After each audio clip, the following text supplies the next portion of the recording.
Hello there. This is coming from Harmony Wellness in Kitchener. I want to thank them for letting me use their studio. This yoga session is going to be for emergency services.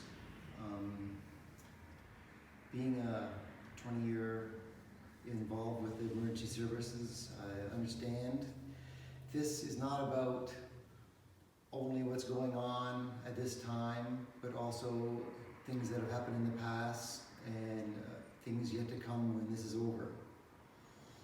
So I'd like to share some yoga with you. Yoga has 8 limbs to it. Flexibility or poses is just one aspect of it. There's an aspect of how we treat ourselves, how we treat others, using breath work, doing the poses. Flexibility is just a side effect that we get from doing yoga, but it's worth to have the result of inner peace. There's also non-attachment, which is what I'm going to be speaking mostly about today. Concentration, meditation, and then leading to bliss. So let's start by gaining our focus, by putting our conscious work on the breath. Focus on slowly inhaling, relaxing the sit bones, and I like to sit on a block as usual to help rotate the pelvis, to help support the spine, to help support flow of energy. So again, inhaling is nice and slow, slower than you think, in through the nose, and exhaling, closing off the back of the throat as if you're fogging up a mirror, making the sounds. Can be done with the lips closed still. And when you're done exhaling, bring the navel into the spine, relaxing the low belly. Let the low belly hang down, let the upper belly hang down, let the chest relax, let the shoulders relax. Let's bring our chin in to our throat and start to rotate side to side, stretching out the neck, relaxing the jaw, relaxing the face. Maybe now doing a complete circle all the way around, nice and slow, taking your time. Noticing any spots where it might be a little stiffer than others. And wherever we put our focus, we head in life, switching directions, rotating the opposite way. Our body also goes where we focus our attention. So if we're sitting on a phone, our body, our head is going to move towards that phone. We're sitting towards the computer, our face, our attention is going to go towards there. The problem with this is, our head is about 10 pounds, like a bowling ball. It's sitting on top. But when we move forward a bit, now it's like 20 pounds. Now we move forward more, and it's 30 pounds, which causes extra strain on the neck. And you might find that you get strain in the shoulders. Muscles behave like a chain. So you might find an injury in the hip is causing injury in the neck, or an injury in the neck is causing injury in the hip. So we'd like to do a few exercises involving the jaw, moving the head back, placing the fingers on the jaw and pushing the jaw in, doing a cat maneuver with the neck, and then sliding it out, sticking it out like a cow maneuver we do in our back, and then pushing it straight back in again. Doing a cat maneuver with the neck. In and out, nice and slowly, taking our time. If this is not a normal movement you do, we want to go slow so we don't cause any injury. And when we get the neck in, see if we can also bring the shoulders back and drop them down. So we get more vertical posture, which relieves any strain on the neck. Also, when the head is supported forward, it also shuts down or starts to restrict flow of not only oxygen and blood, but also the lymph node drainage. So you might find that just putting the head back and see if you can relax shoulders back, relaxing them down, you might feel the head start to drain. Now let's bring our arms out to a T. Rotate the palms up to open up the shoulders, making a W with our arms while bringing the shoulder blades together. Now sliding that head back in and forward like we were doing before. Letting the shoulders drop down. breathing nice and slowly. And then on your own time, we'll reach the right hand behind us, and we'll start to do a little twist, relaxing at the sit bones, releasing the lower belly, the upper belly, shoulders looking back, looking over our head, our shoulder.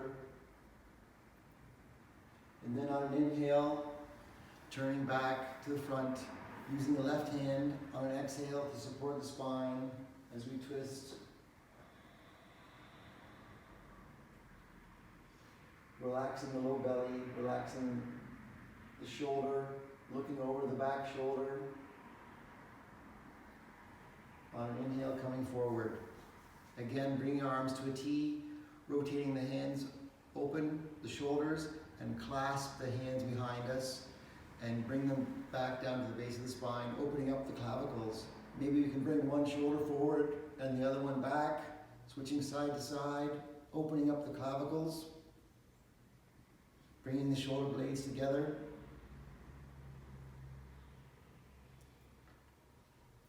Placing the hands behind us, and again, bringing the shoulder blades together and opening up the clavicles, doing one side at a time, taking it nice and easy.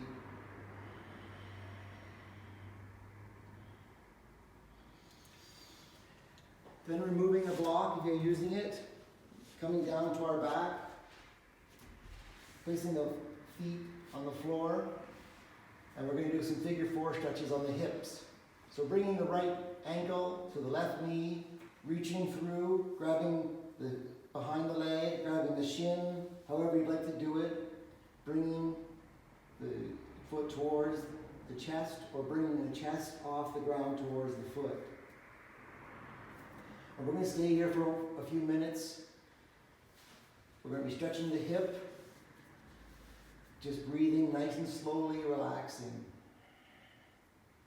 So we can have attachment to material things, we can have attachment to events, we can have attachment to people. The problem with having attachments is only occurs when we depend on these detachments for our happiness. If we can know that we can get the happiness without having the attachments, and know that we always have access to it and can create that happiness into us, not saying not to care for attachments, to love the attachments wholeheartedly, but just not to rely on them for your own happiness. We can also have attachments from traumatic events, from habits.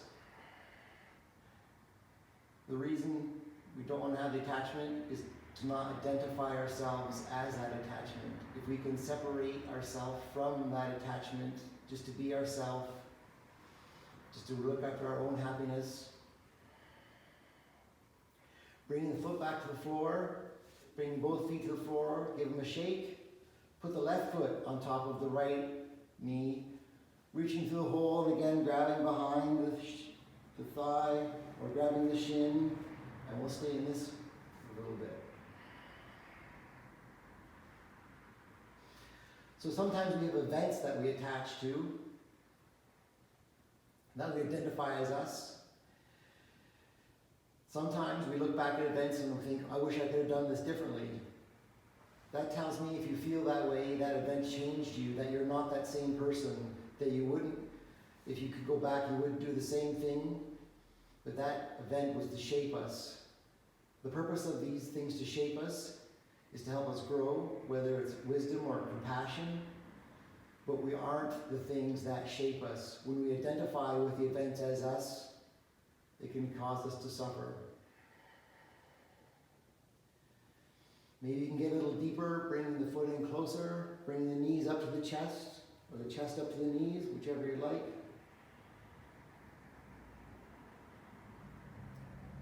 Then releasing both feet to the floor, give them a shake. Bring the knees into the chest, rocking back and forth. Then rocking on the spine if you can, up to a seated position. Bringing ourselves onto hands and knees, hands below the shoulders, knees below the hips. And we'll do some more cat and cow, lowering the belly down, our arching the back up, and going from one ankle to the other ankle, stretching out, using those muscles that we just stretched on the hips, giving them an exercise since they've just been stretched. Doing a U shape or a W or whatever shape you think you like.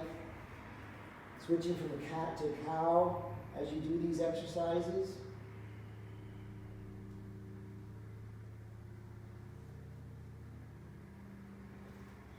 Maybe you want to pulse on one side. Maybe one side's tighter than the other.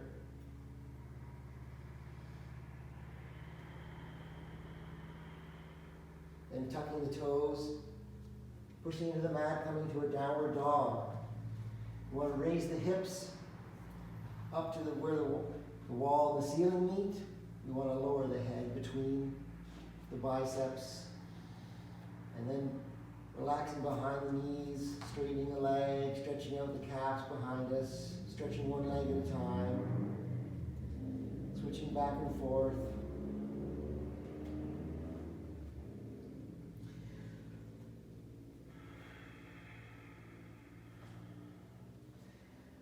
Then lifting the left leg up in the air, opening up the hip, rotating it around in a circle, switching directions, and bringing that left foot to the outside of the left hand, lowering our knee down. We can use blocks here.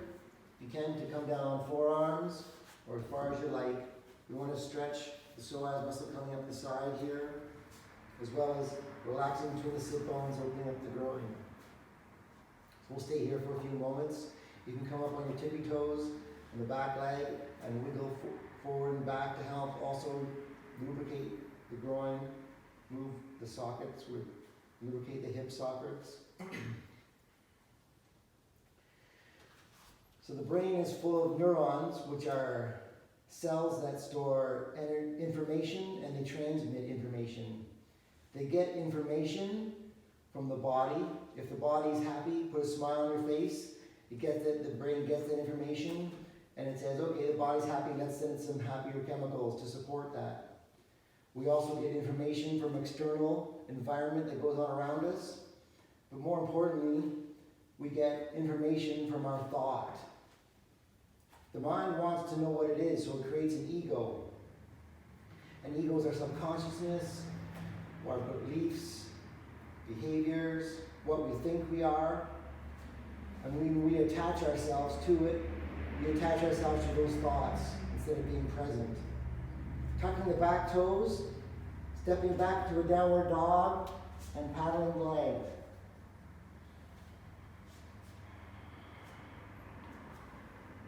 Raising the right leg up in the air, opening the hip, and making circles with that hip.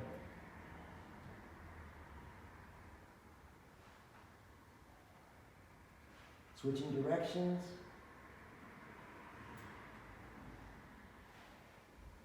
And bringing the right foot to the outside of the right hand, coming back, down, back knee, coming down on the forearms, or whatever you did on the other side. Repeat on this one.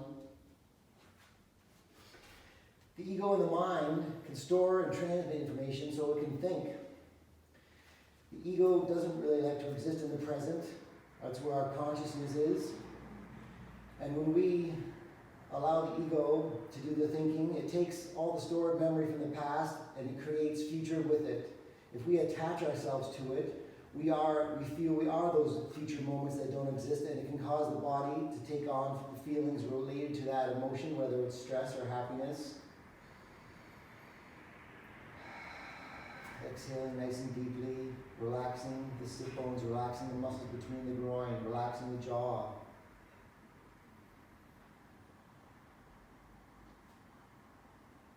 So all those neurons are like memory sticks that we have in our brain. So we start to have a thought, and it fills up a neuron, and it stores that, and then when we pay attention to it, it gets used, and the more we pay attention to it, the stronger that circuit gets. If we can use the breath to separate ourselves from the thought, we can choose which memory stick to use. We can create our own, or just sit without using a memory stick at all, just being, without being in thought. Tucking the back toes, coming back up, you have a downward dog. And paddling up the legs. Then stepping forward with the left leg as we pivot to a sideways split. You might want to come onto some blocks, or whatever you'd like, resting the hands on the floor, relaxing the groin, relaxing behind the knees. Maybe you want to start to wiggle one side to the other, sliding across the bench.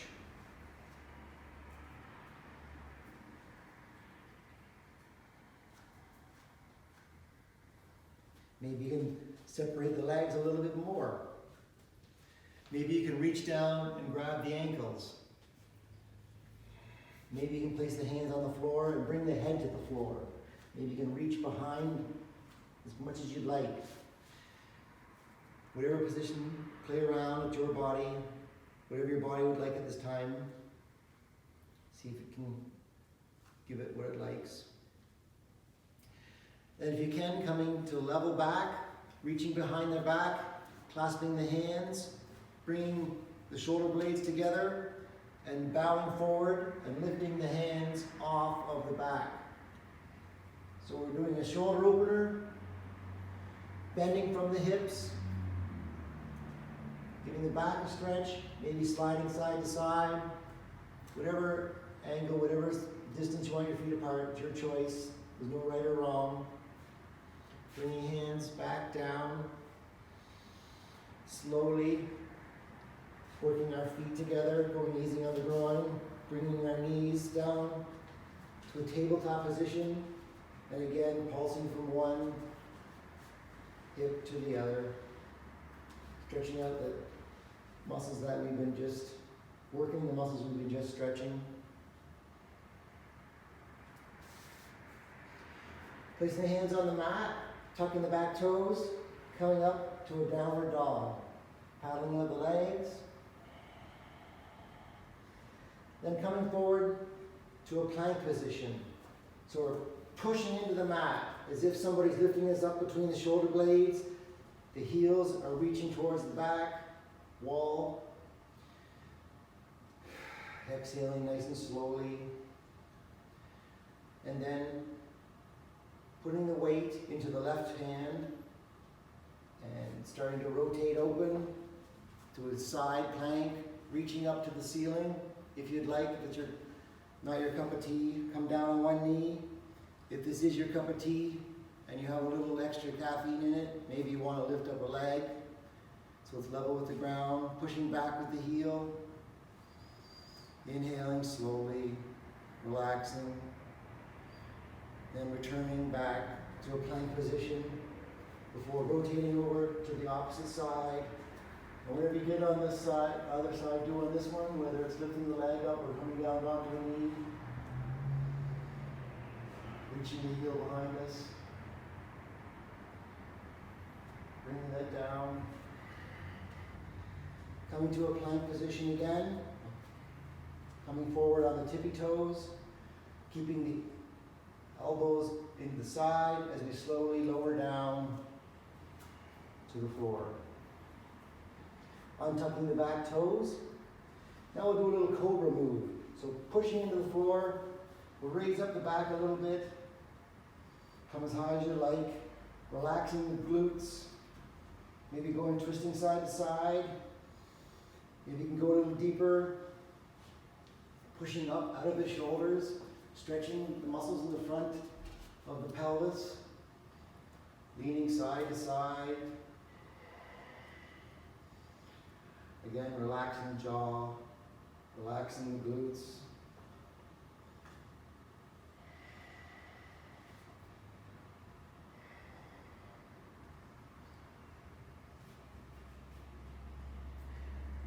Then, coming up to table position, crossing the feet, grabbing behind the shins, and we'll do a cat maneuver, stretching out that lower lumbar region. Squeezing back and forth, helping those muscles move.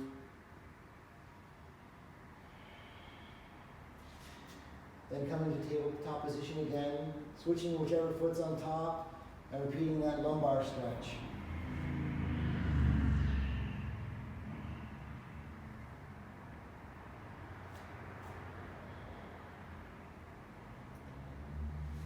So coming to a tabletop, we'll swing our feet around, placing our feet on the floor. We're going to do a boat pose. So again, reminding us of the forward head movement, tucking our jaw back, bringing our shoulders back, grabbing on to behind our legs, behind the knees, keeping upper part straight, not hunched forward. Make sure it's opened up. Maybe we can lift off one foot to the floor, then the other. Maybe you can lift them up all the way. Maybe you can let go. Just keep your hands to the side. So we've been doing some core work with the side planks and the boat pose. Bringing the head back, breathing slowly, then crossing the legs, coming back to a seated position. Scooch a little forward to the middle of the mat, coming back down to our back, and we'll reach between the legs and do a little happy baby pose. So we want to try to bring the knees into the armpits while keeping the soles of the feet towards the ceiling. Maybe straightening one leg and bending the other. Switching sides or doing the splits.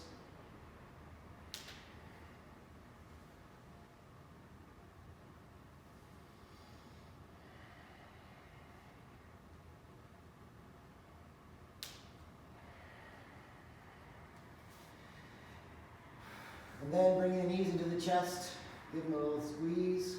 Tell yourself you love you. Rocking back and forth.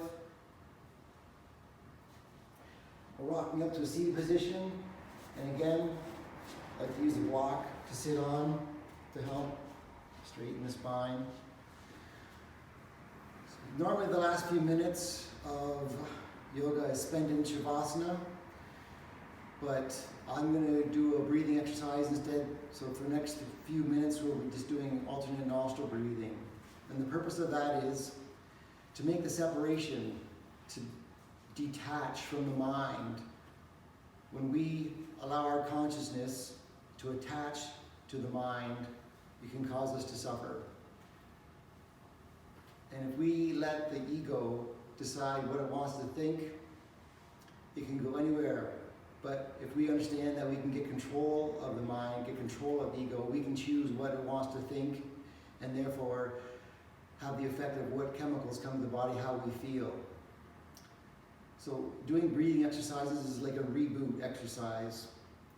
So placing the first two fingers between the forehead, between the eyebrows, inhaling nice and slowly, then using the thumb to block the right nostril as we exhale out the left nostril.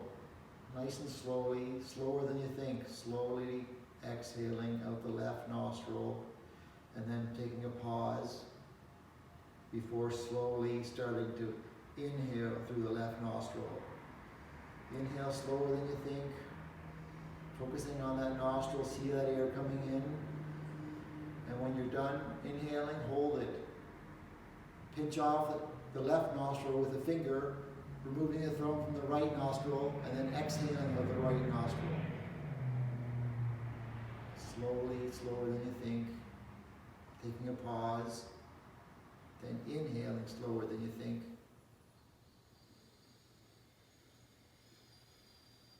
Switching to exhale.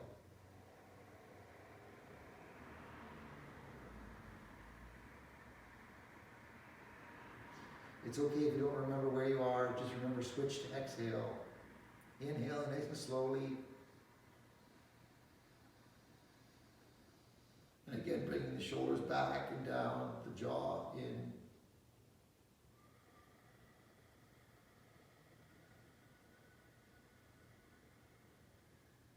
And when you're inhaling, you can assign an emotion to it. You can assign gratitude or ease or peace, and you can bring that emotion into your present. And you can get that feeling start to come into your body. Switching to exhale.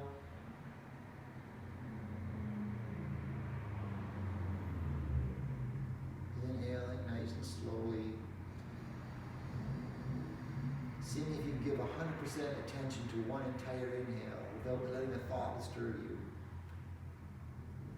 Switching to exhale.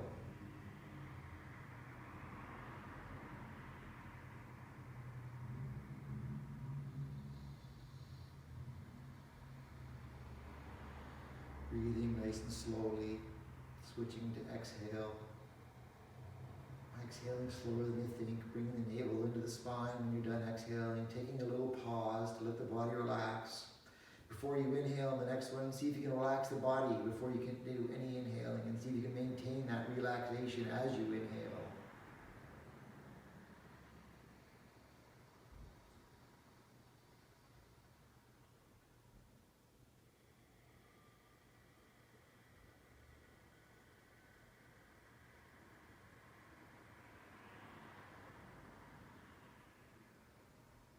Pausing between inhaling and exhaling, letting the energy flow in your body.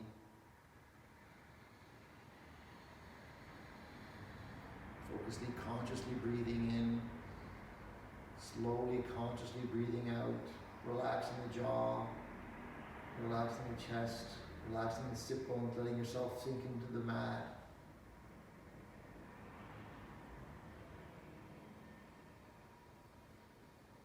And again, switching to exhale.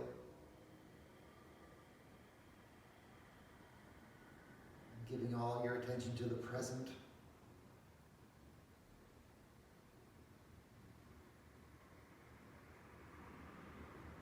So the ego is going to continue to throw thought patterns into our present, into our consciousness.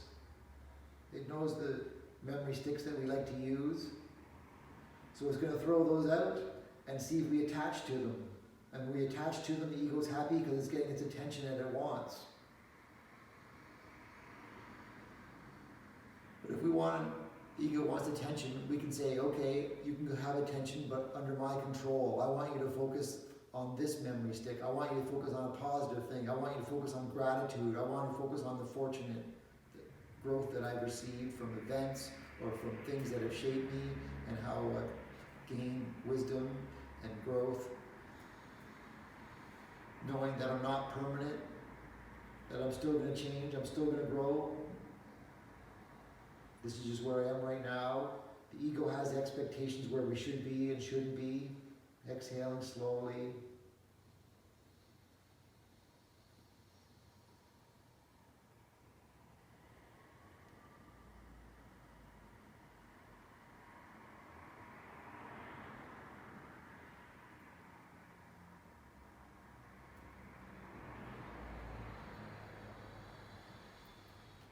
Then you're exhaling out your nostril on the left side for the last time.